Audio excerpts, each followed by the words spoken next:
Hello student, आज हम social science के अंतर्गत क्लास 8th में एसएसटी का चैप्टर बुनकर, लोहा बनाने वाले और फैक्ट्री मालिक पढ़ेंगे। Weaver, iron smithers and factory owners. इसके अंतर्गत जैसा कि Indian textile and the world market, भारतीय कपड़े और विश्व व्यापार। इसमें क्या था कि जब औपनिवेशिक शासन के अंतर्गत भारतीय लोगों पर अंग्रेज लोग दबाव बनाकर अपने तरीके से कार्य करा रहे थे, तो उसी समय क्या क्या लोगों पर परेशानियां आईं, क्या क्या उन्होंने समझा, क्या क्या सीखा, उन सारी चीज़ों का, कैसे उनके उद्योग विकसित हुए, कैसे उन्होंने अपनी रोज़मर्रा की ज़रूरतें पूरी करने के लिए कौन कौन से धंधे अपनाए, वो इस चैप्टर में आपको समझाने का प्रयास किया जा रहा है। जैसे कि भारतीय कपड़े और विश्व व्यापार, Indian textiles and the world market. अब ये जैसे कि हम कपड़ा और लोहा व इस्पात उद्योग, इन दो उद्योगों का विशेष अध्ययन करते हुए देखेंगे कि ब्रिटिश शासन के अंतर्गत भारतीय कारीगरी और उद्योगों की दशा क्या थी। आधुनिक विश्व में औद्योगिक क्रांति की दृष्टि से ये दोनों ही उद्योग बहुत महत्वपूर्ण थे। सूती कपड़े के मशीनी उत्पादन ने ही 19वीं सदी में ब्रिटेन को दुनिया का सबसे बड़ा औद्योगिक राष्ट्र बना दिया था। 1850 के दशक से जब ब्रिटेन का लोहा और इस्पात उद्योग भी पनपने लगा, तो दुनिया का कारखाना ब्रिटेन को कहने लगे, और ब्रिटेन के औद्योगिकरण के कारण भारत व ब्रिटिश विजय और औपनिवेशीकरण में गहरा संबंध था। अध्याय 2 में आप देख चुके हैं कि ईस्ट इंडिया कंपनी ने व्यापारिक हितों की रक्षा करने के लिए किस तरह भारतीय भूभाग पर कब्जे करते हुए किस तरह व्यापार का ढांचा बदला था। जैसे जैसे ब्रिटेन का औद्योगिक उत्पादन बढ़ने लगा, वहां के उद्योगपति भारत को अपने औद्योगिक उत्पादों के लिए यहाँ बाजार तराशने लगे, और ब्रिटेन से तैयार माल भारत के बाजारों में आने लगा। इससे भारतीय शिल्पों और उद्योगों पर किस तरह के असर पड़े, प्रस्तुत अध्याय में इन सभी बातों का हम अध्ययन करेंगे। जैसा कि बंगाल पर अंग्रेजों की विजय से पहले 1750 के आसपास भारत पूरी दुनिया में कपड़ा उत्पादन के क्षेत्र में औरों से बहुत आगे था। कपड़े लंबे समय से अपनी गुणवत्ता और बारीक कारीगरी के लिए दुनिया भर में मशहूर थे। दक्षिणी पूर्वी एशिया, जावा, सुमात्रा और पेनांग तथा पश्चिमी व मध्य एशिया में इन कपड़ों का भारी व्यापार था। 16वीं शताब्दी में यूरोप की व्यापारिक कंपनियां यूरोप में बेचने के लिए भारतीय कपड़े खरीदने लगी थीं। इस फलते फूलते व्यापार और भारतीय बुनकरों के हुनर को यादें और अन्य भाषाओं के बहुत सारे शब्दों में आज भी उनकी कारीगरी के किस्से मशहूर हैं। अब द आया वर्ड टेल अस हिस्ट्री, शब्दों में छिपाया इतिहास। जो हमारे भारतीय कपड़े थे, उनमें अलग अलग क्षेत्रों में जो जो नाम उनको दिए गए, उसी के आधार पे हमारे भारतीय कपड़े में जो एक हिस्ट्रीज का मामला है, यानी कि हम इतिहास को, हमारा जो एक तरह से सोने की चिड़िया भारतवर्ष को कहा जाता था, उसके आधार पे वो कैसे कहा जाता था, इसी क्रियाकलापों के अंतर्गत हम देख सकते हैं। जैसा कि यूरोप के व्यापारियों ने भारत से आया बारीक सूती कपड़ा सबसे पहले मौजूद इराक के मौसूल शहर से अरब के व्यापारियों के पास देखा था। इसी आधार पर वे बारीक बुनाई वाले सभी कपड़ों को मसलिन, मलमल, मसलिन यानी के मलमल कहते थे और कालीकट से निकले शब्द को कैलिको कहने लगे। बाद में हर तरह के सूती कपड़े को ही कैलिको कहा जाने लगा। ऐसे बहुत सारे शब्द हैं जो पश्चिमी बाजारों में भारतीय कपड़ों की लोकप्रियता की कहानी कहते हैं। आप चित्र 3 में एक ऑर्डर बुक का पन्ना देख सकते हैं। आइए अब हम एक इस पन्ने की थोड़ी सी जिक्र करते हैं। कैसे करते हैं देखिए, इसी बही में दी गई विभिन्न किस्मों के नामों को देखें। थोक में जिन कपड़ों का ऑर्डर दिया गया था उनमें छापेदार सूती कपड़े भी शामिल थे। उन्हें ये व्यापारी सिट्स, कोसा, खस्सा और या बंडाना कहते थे। अंग्रेजी का सिंट्स शब्द कहाँ से आया है? जी हाँ, यह हिंदी के छींट शब्द से निकला है। इसी तरह इंग्लैंड के रईस यानी कि जो मालदार लोग थे, पैसे वाले लोग थे, आर्थिक स्थिति में अच्छे लोग थे, वे लोग भी, जैसे कि वहां की शासिका महारानी भी भारतीय कपड़ों से बने परिधान पहनती थी। बंडाना शब्द का इस्तेमाल गले या सिर पर पहनने वाले चटक रंग के छापेदार गुलू बंद के लिए किया जाता था। यह शब्द हिंदी के बंदाना, बांधना से निकला है। इस श्रेणी में चमकने वाले चटक रंगों ऐसी बहुत सारी किस्म के कपड़े आते थे जिन्हें बांधने और रंग साजी की विभिन्न विधियों से ही बनाया जाता था, जैसा कि आप चित्र में भी इसे देख सकते हैं। दूसरी चीज, यूरोपीय बाजारों में भारतीय कपड़ा किस तरह देखा जाता था, किस तरह उसको समझा जाता था।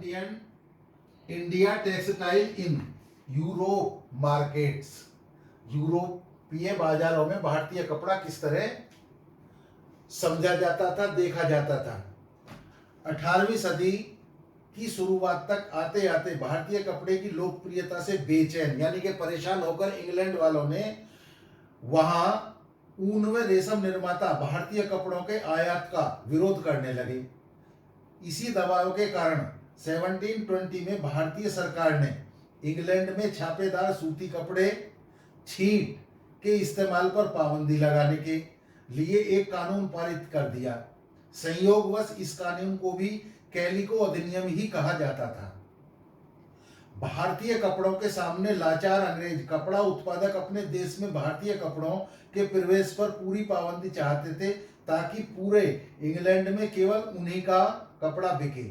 अब भारतीय कपड़ों के साथ इस होड़ की वजह से इंग्लैंड में तकनीकी सुधारों की जरूरत दिखाई देने लगी। 1764 में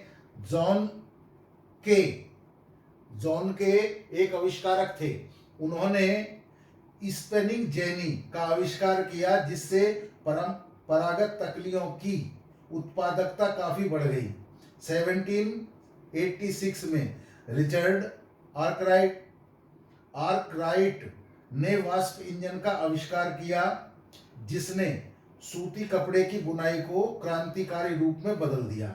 अब ये स्पिनिंग जेनी क्या चीज है? स्पिनिंग जेनी एक ऐसा, जैसे हमारे यहाँ तो चरखा होता है बुनाई के लिए, कताई के लिए, लेकिन ये जो जेनी है ये भी कताई का काम करती है। यह एक ऐसी मशीन होती है जिसमें कई तकलियों पर काम किया जा सकता है। इसमें पहिया घूमता था तो सारी तकलियां घूमने लगती थी। इसी तरह इससे एक साथ कई धागे बनाए जा सकते थे। इसका आविष्कार हुआ। उसके बाद हु वर द वीवर्स। अब ये लोग बुनकर आमतौर पर बुनाई का काम करने वाले समुदायों के ही कारीगर होते थे। वे पीढ़ी दर पीढ़ी इसी हुनर को आगे बढ़ाते थे। बंगाल के तांती, उत्तर भारत के जुलाहे या मोमीन, दक्षिणी भारत में साले व कैकोलार तथा देवांग समुदाय बुनकरी के लिए प्रसिद्ध थे।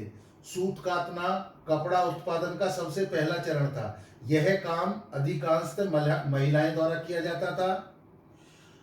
चरखा और तकली घर घर में पाए जाते थे। धागे को चरखे पर काट कर तकली पर लपेट दिया जाता था। जब कताई पूरी हो जाती थी तो बुनकर इस धागे से कपड़े बुनते थे। हथकरघों पर होने वाली बुनाई और उससे जुड़े व्यवसायों से लाखों भारतीयों की रोजी रोटी चलती थी। अब तीसरा पॉइंट आता है इसके अंतर्गत, the decline of the Indian textile, भारतीय कपड़े का पतन। अब कैसे ही भारतीय कपड़ों में कमी आने लगी या भारतीय लोग कैसे परेशान रहने लगे, उनके इस व्यापार को या उस व्यवसाय को कैसे अंग्रेजों ने खत्म किया। जैसे कि ब्रिटेन में सूती कपड़ा उद्योग के विकास से भारतीय कपड़ा उत्पादकों पर कई तरह के असर पड़े। पहला, अब भारतीय कपड़े को यूरोपीय और अमेरिका के बाजारों में ब्रिटिश उद्योगों में बने कपड़ों से मुकाबला करना पड़ता था।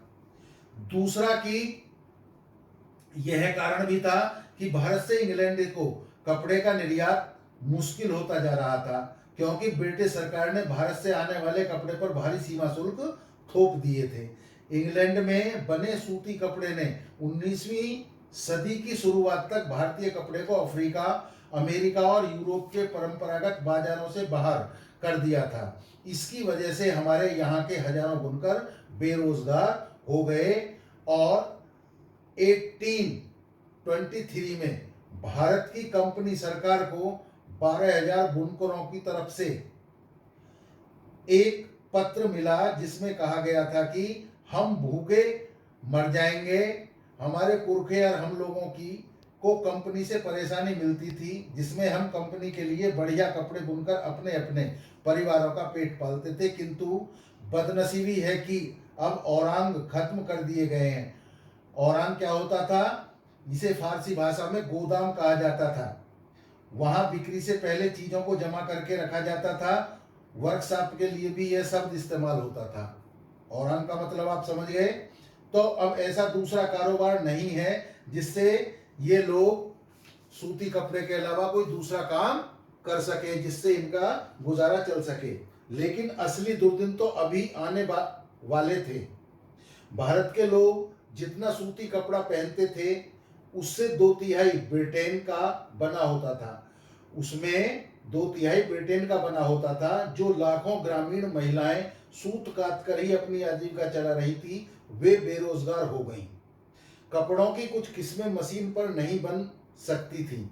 भला जटिल और मनभावन किनारियों वाली साड़ी या परंपरागत रईसों के बीच बुनाई वाले कपड़े मशीनों पर कैसे बन सकते थे।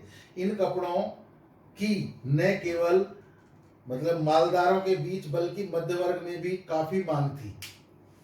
और न ही ब्रिटेन के कपड़ा मिलों में वह बेहद मोटा कपड़ा बनता था जिसे भारतीय गरीब पहनते थे।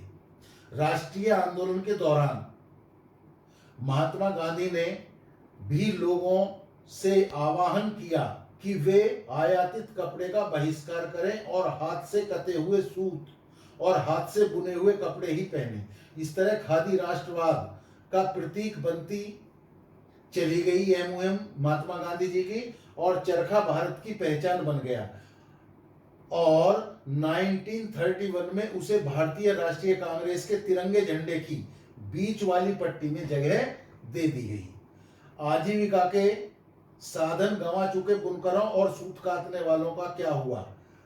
उसमें से बहुत सारे तो खेतीहर मजदूर बन गए, कुछ काम की तलाश में शहरों की तरफ चले गए और बहुत से देश से बाहर अफ्रीका व दक्षिणी अमेरिका के बागानों में काम करने चले गए। अब आया कॉटन मिल कम अप, यानी कि जब इस प्रकार की भारतीय कारीगरों की जो दुर्दशा हुई, इसमें स्त्री भी थी पुरुष भी थी, जिनसे उनका रोजगार चल रहा था, उन्हें बहुत बड़ा धक्का लगा और उनकी आजीविका, उनको चलाना आजीविका दूभर हो गया। तो फिर कैसे हुआ सूती कपड़ा मिलों का उदय कैसे हुआ? इसके लिए कई परिस्थिति देखी गई, जलवायु कारण देखे गए। तो सबसे पहले जो हमारी इंडिया में सूती कपड़ा की मिल बंबई में लगाई गई, वो सबसे प्रथम भारत की मिल थी। भारत में पहली सूती कपड़ा मिल 1854 में बंबई में स्थापित की गई। बंबई पश्चिमी भारत की काली मिट्टी वाली उस विशाल पट्टी से काफी निकट था जहां कपास की खेती की जाती थी। जब वहां सूती कपड़ा मिलों की स्थापना हुई तो उन्हें कच्चा माल आसानी से मिलने लगा। कच्चा माल सूती कपड़े के लिए क्या होता है? कपास। और कपास से उसका बीज अलग करके रुई निकाल ली जाती है, फिर उसको काता जाता है। काटने के बाद में उससे फिर कपड़ा बुना जाता है। सन 1900 तक आते आते बंबई में 84 कपड़ा मिलें चालू हो चुकी थी। उसमें से बहुत सारी मिलें पारसी और गुजराती व्यवसायियों यानी कि उन व्यापारियों ने खोली थी जो चीन के साथ व्यापार के जरिए काफी पैसा कमा चुके थे। अहमदाबाद में पहला कारखाना यानी कि सूती मिल 1861 में लगी।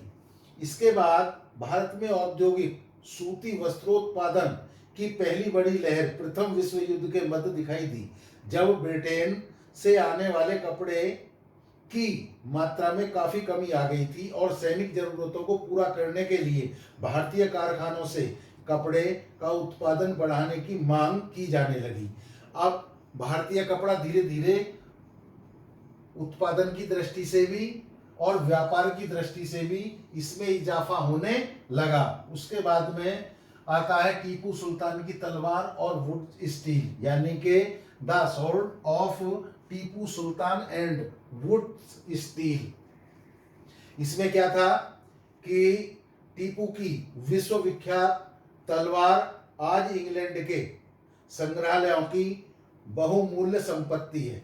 लेकिन क्या आप जानते हैं कि टीपू की तलवार इतनी खास क्यों थी? दरअसल इस तलवार की धार इतनी सख्त और पैनी थी कि दुश्मन के लोहे कवच को भी आसानी से चीर सकती थी। इस तलवार में यह गुण कार्बन की अधिक मात्रा वाली वुड्स नामक स्टील से पैदा हुआ था, जो पूरे दक्षिण भारत में बनाया जाता था। इस वुड स्टील की तलवारें बहुत पैनी और लहरदार होती थी। इनकी यह बनावट लोहे में गड़े मतलब लोहे में, आयरन में जो कार्बन की मात्रा डाली जाती थी और उसमें मिलाया जाता था, बेहद सूक्ष्म कणों से पैदा होती थी। इसमें फ्रांसिस बुकानन ने इस बात का ब्यौरा दिया है कि मैसूर की सैकड़ों प्रगलन भट्टियों में वुड स्टील किस तरह बनाया जाता था। वुड असल में कन्नड़ शब्द उक्कू, तेलुगु शब्द हुक्कू और तमिल व मलयालम शब्द उरक्कू यानी स्टील का ही बिगड़ा हुआ अंग्रेजी रूप है। भारतीय वुड स्टील ने भारतीय और यूरोपीय वैज्ञानिकों को काफी आकर्षित किया था। माइकल फैराडे ने भारतीय वुड स्टील की विशेषताओं का 4 साल तक अध्ययन किया था। भारत पर अंग्रेजों की जीत के साथ ही यहाँ का तलवार और हथियार उद्योग समाप्त हो गया और भारतीय कारीगरों द्वारा बनाए गए लोहे और इस्पात का स्थान इंग्लैंड से आए लोहे के इस्पात ने ले लिया था। अब जब इंग्लैंड से लोहे का व्यापार प्रारंभ हो गया तो यहाँ की जो भट्टियां थी, जहां पर जो कारीगर थे, वे लोग बेरोजगार हो गए, क्योंकि उन्होंने वन कानून भी बना दिए थे जहां से कच्चा लोहा लोग लेकर आते थे और लकड़ियों का भी, जो वनों से लकड़ियां लेके आते थे उस पर भी पाबंदी लगा दी थी। तो गांवों में यानी कि गांवों की उजड़ी भट्टियां, जो गांवों में लोग काम करते थे, वो अब बेरोजगार होने लगे, क्योंकि ब्रिटेन से स्टील का कारोबार शुरू हो गया था। अब इसमें क्या हुआ, लोहे के परिशोधन की बेहद परिष्कृत तकनीकी जरूरी थी। ऐसे प्रगलक कारगर थे जो लोहा बनाने के लिए लोह एस के स्थानीय भंडारों का इस्तेमाल करते थे। इसी लोहे से कारखानों में दैनिक इस्तेमाल के औजारों और साधन बनाए जाते थे। ज्यादातर भट्टियां मिट्टी और धूप में सुखाई गई ईंटों की बनी होती थी। प्रगलन का काम पुरुष करते थे, जबकि महिलाएं धौंकनी चलाती थी। अब धौंकनी, प्रगलन, ये आपकी किताब में लिखा हुआ है कि लोहे की गलाने की जो प्रक्रिया होती है उसे प्रगलन कहते हैं।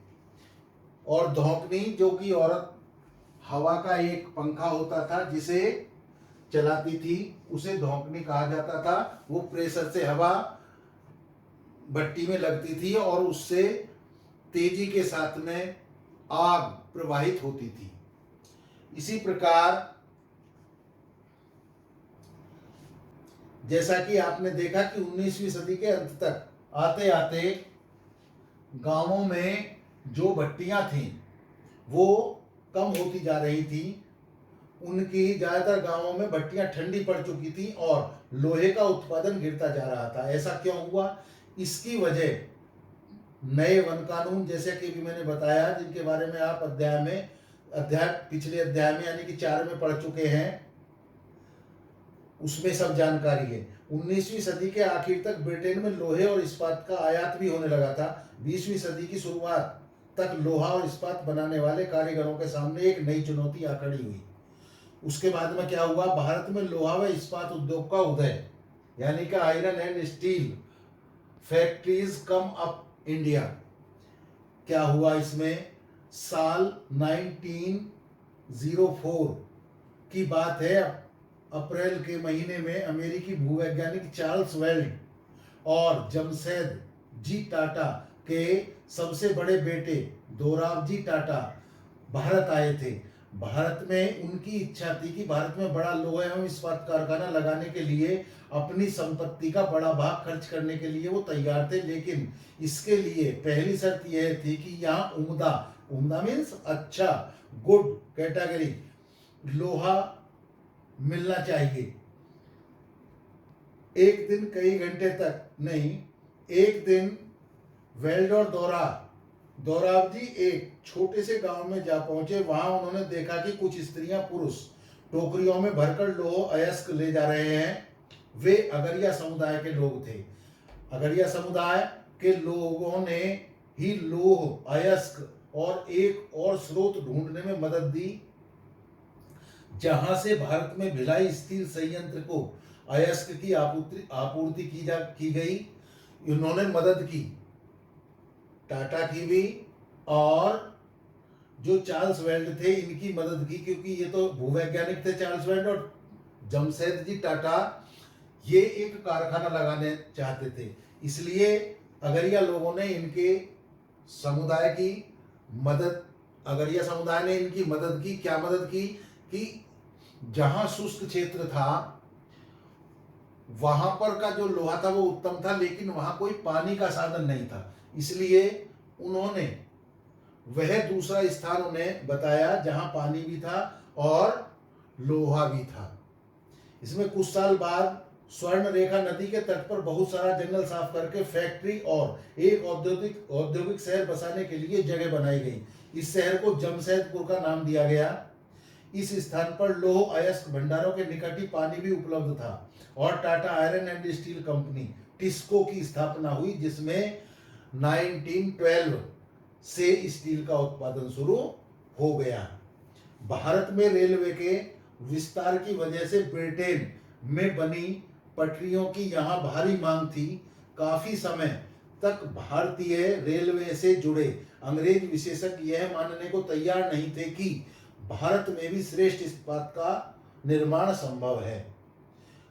जब प्रथम विश्व युद्ध हुआ 1914 में, तो उस समय ब्रिटेन में बनने वाले इस्पात का यूरोप में युद्ध संबंधी आवश्यकताओं को पूरा करने के लिए सारा का सारा जो उत्पादन था वो युद्ध के लिए उन्होंने इस्तेमाल करने के लिए प्रारंभ कर दिया।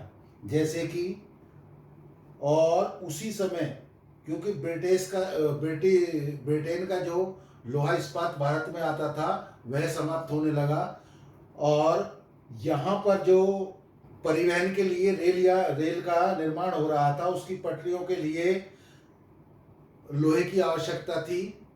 तो यहाँ पर ही जो जमशेदपुर में Tata and steel company TISCO लगी हुई थी, उस पर उसको ऑर्डर दे दिया गया।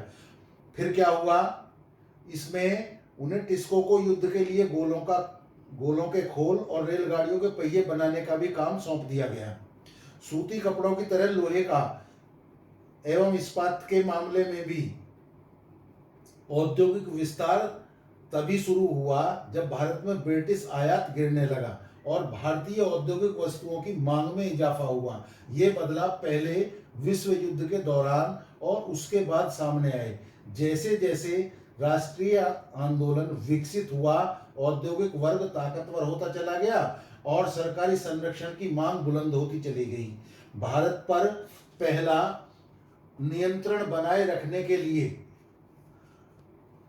संघर्षरत ब्रिटिश सरकार को औपनिवेशिक शासन के आखिरी दशकों में बहुत सारी मांगें माननी पड़ी, जिससे भारतीय जो उद्योग धंधे थे उनको थोड़ी सी रफ्तार मिली और लोगों को रोजगार में वृद्धि दिखाई देने लगी। इस चैप्टर के अंतर्गत आपने दो उद्योगों के बारे में जानकारी हासिल की।